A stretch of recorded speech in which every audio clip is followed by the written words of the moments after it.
SmackDown starts off with Cody and Randy. Cody started off the promo mentioning, King of the Ring tournament, mentioned winning it. Then he mentions, of course, going off the SummerSlam. Randy interrupts him and ends up saying that he told Cody that he wasn't going to hesitate, that he was going to do whatever it takes to beat him at the King of the Ring finals at Night of Champions. But he ends up saying that he had Cody Rhodes beat. He was finna go for the punk kick, but he hesitated, and he ends up saying Cody Rhodes didn't hesitate and that he respects him for it. And he says that he wishes the best of luck and wishes him to beat Johnson at SummerSlam. Then we get Drew McIntyre, which was great. Good Drew McIntyre return. Happy that he's back because SmackDown needs him desperately. SmackDown needs him in that main event scene. Glad that Drew McIntyre is back. Very curious to see what he does after this episode of SmackDown. Very curious to see what he does, especially towards the lead up towards SummerSlam. He comes out. He basically starts instigating Randy Orton and Cody Rhodes. He ends up saying that Cody Rhodes, he repeats some of the things that Randy Orton said about hesitating and that Cody didn't hesitate. He ends up mentioning the back injuries that Randy Orton has had. It ends up saying that Cody Rhodes was constantly attacking the back. And then he ends up mentioning Cody Rhodes, starts talking to Cody, ends up mentioning he wants him to win at SummerSlam so that way he could be the one to take the WWE Championship away from him. And he ends up saying that he won't hesitate like Randy Orton. Randy Orton RKO's Drew McIntyre. Then we end up getting a little stare down between Cody and Randy. And that's it. Nothing too major. I like the segment overall. This has planted the seeds of some future feuds, potentially a Drew McIntyre Cody Rhodes feud down the road. And this is still slowly building the Cody and Randy feud potentially in the future. This is one of the stepping stones of why Cody Rhodes, of Randy, why he would potentially turn heel against Cody Rhodes, similar to what they did with Kevin Owens and Cody Rhodes when Kevin Owens lost his match at Bash in Berlin. Bash in Berlin last year. So very interested to see where this goes. This is arguably, no, actually, this is not. This is really the only interesting thing on this show, to be honest, because the rest of the show is just very boring. But interested to see where this goes. After this, we end up getting the triple threat tag team match for that evolution match between Raquel and Roxanne for the women's tag team titles. I already knew who was going to win this match. This is so stupid. I knew it. I was completely right about. I forgot the Secret Harvest was even a tag team, but you get Charlotte Flair and Alexa Bliss, of course. You get B-Fab and Michin, who I knew was going to be in this match, and then you get the Secret Harvest. Charlotte Flair and Alexa Bliss win. I swear, if they actually have these women actually win the tag titles at Evolution, I'm going to be so mad because no. First of all, this shouldn't be a tag team, but we all knew this is where it was going anyway because it seems like the only thing Triple H knows how to does with the tag titles is just put two women together and then eventually they're going to start feuding in the future. We know this story. It's the same story he's been doing for years. He's did this with Becky Lynch twice, and he did this with Bianca, Naomi, and Jade. Now he's about to do it with Charlotte Flair and Alexa Bliss, where I can already see they win the match, which was obvious. Now, one thing I didn't understand was why did Charlotte Flair hug Alexa Bliss? It was a very awkward moment where it was like they wanted to celebrate, but they didn't know how to celebrate with each other because they're still doing this thing where they don't like it. It was very weird. I understand what they was going for, but you should have just waited until Alexa Bliss and Charlotte start getting more accustomed to each other and start building more of a friendship. And then they have that big moment where they hug and embrace each other to show that they're actually friends. That would have been the better story. I don't know why you did the hug now. It was just very awkward and weird. Whichever this goes, but I'm not really excited for it, to be honest, because I already know where this is going. And it's going to be the same typical women's tag team trope that we've been seeing for the past few years that isn't going to elevate the division, which is why I don't really care for the tag team titles at all because I already know where this is going.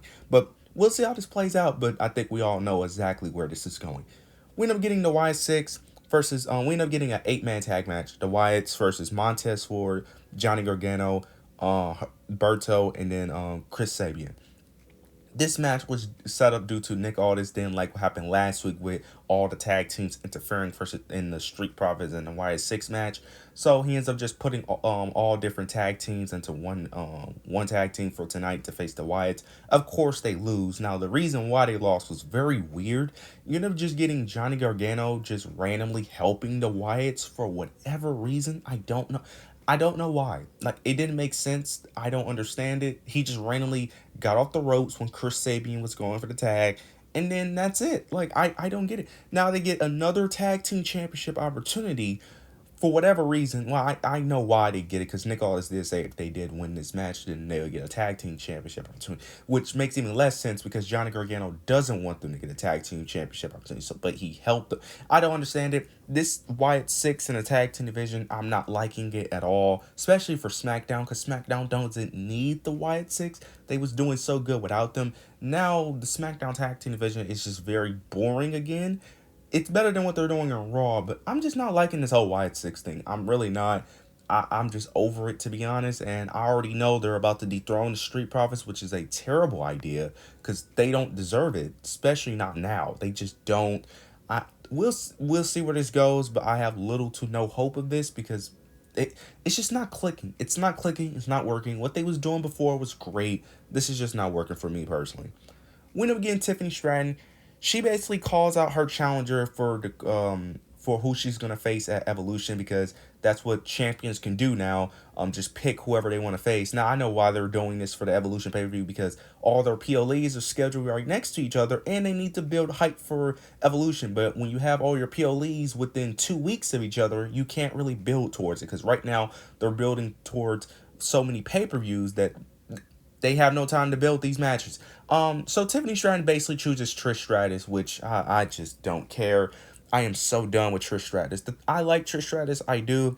I am just so over her with these returns. This is like her 800 return. Like, we don't have any other legends that could, I really don't care for legends returning that much anyway, because I just feel like once you're gone, you should be gone. I'm cool with a one-off appearances here and there. Like, that's fine. But when you return so many times, it loses its flair. It loses the effect, especially depending on how you return. You get what I'm saying? Even with John Cena, it was starting to feel that way to a degree, because when he returned, we all knew that he was just going to lose, which wasn't the problem, but it was just how you lose. You get what I'm saying? Trish Stratus, there's nothing that she has done in the past few years I can remember that has been that really memorable, or that really put anybody over, that really help. That's also a problem. You got to be able to help whoever you're in the feud with or whoever you're in a program with. And lately, that just really hasn't been the case. So I really just don't care for this. This doesn't do anything for Tiffany Stratton, because also it's not like really a feud. Maybe it leads to a feud in the future, but I honestly don't care. You end up getting a whole back and forth between them, with them two and Jade. Jade was in the middle of this for whatever reason, just gloating that she's gonna face whoever at SummerSlam. She constantly said this like 4 times throughout the show. Like, it was ridiculous. Then later in the show, she gets attacked by Naomi, and that's a match at Evolution now for whatever reason. Because of course you need matches on the card. This show was just a complete mess. Then we get the main event. Jimmy Uso, Jacob Fatu versus Solo and JC. This match got official due to Jacob attacking the Bloodline in the opening segment. They was in the car pulling up to the arena. Nick Aldis says he needs a tag partner. Jimmy Uso ends up being the tag partner. Jacob Fatu and Jimmy Uso wins, which was very stupid. I don't understand why they won the match. And they pinned Solo. Now, I said champions could get pinned depending on the champion. Solo is a type of champion where he could get pinned, but I don't understand why he got pinned in this match. Didn't make sense. Then you end up getting then a brawl starts to happen. Jacob and Jimmy Uso gets the upper hand, and then you end up getting the Tongan brothers. They come out and ends up doing the numbers game, and they end up taking out Jimmy Uso and Jacob Fatu. That's the end of your SmackDown. Yeah, this show was not good. This show was not good. The show was boring. The only good thing about this show was that it was 2 hours. That's the only good thing about this show, is that it's 2 hours and that it went by. That this was not long. But this show was terrible. This was absolutely terrible. But you guys, let me know your thoughts and opinions down below. Make sure to like, comment, subscribe. But yeah, that's it.